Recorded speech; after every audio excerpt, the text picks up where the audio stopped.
How to fix WUCHANG Fallen Feathers crashing on Steam. So first you want to go to your library, and then you want to right click on the game, properties, and then go to installed files and click on verify integrity of game files, and wait for this process to finish verifying. It should take a while, and once it's completed you will simply click on browse button, and then right click on the game's exe file, go to properties, and then compatibility tab, and check both of these options right here.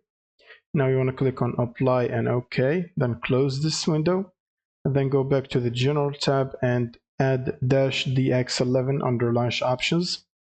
Now you can close this, and before you try to launch the game you want to open up your GPU application.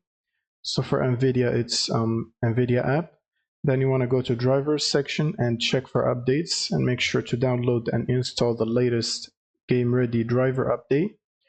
Now you might need to restart your system after doing that, and then you can simply open up Steam again and launch the game, and that should fix the problem.